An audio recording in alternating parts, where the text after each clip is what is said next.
what every Russian schoolboy knows. Good time of day to all of you, my chess friends. This is Grandmaster Yermolinsky. Welcome back.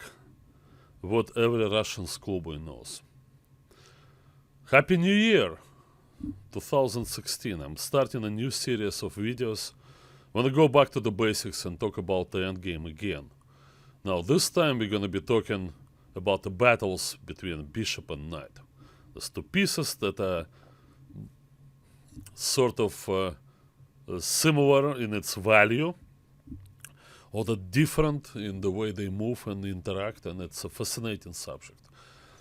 I remember I saw a book once. I don't remember who the author was, and frankly I don't have this book, so I didn't really read it, but the title left an impression on me.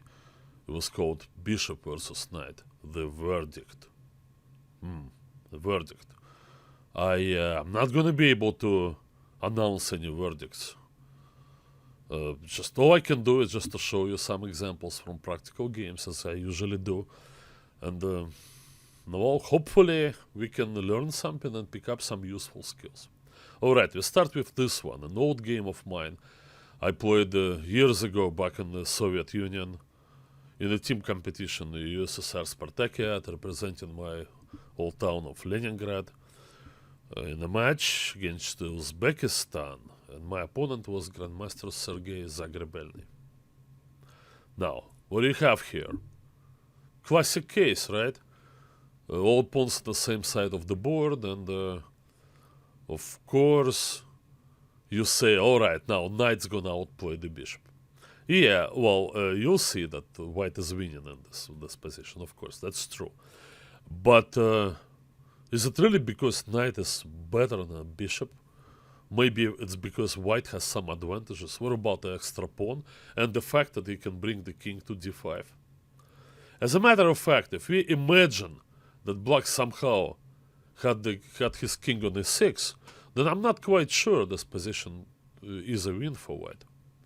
I know there is a particular procedure when you move your knight over there and then you give that check and then you assume that he cannot go to a king and pawn endgame, and then he has to go back maybe to d6, and then you advance your king to f5 and then bring a knight around again. Now it works sometimes. Sometimes it doesn't.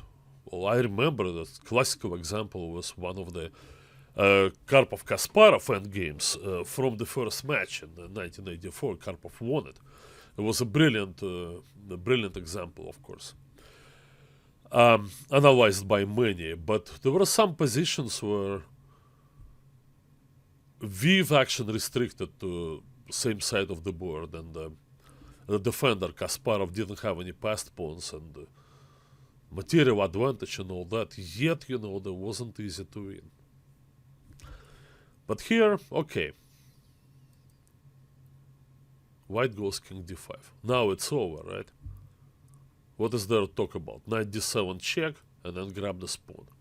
We assume, rightfully so, that if you go 2 pawns up on the endgame, unless it's some opposite cover bishop endgame, then you should be winning.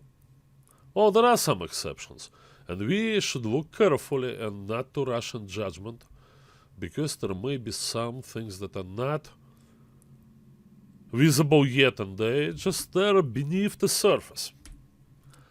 Okay, first thing, a stalemate trick.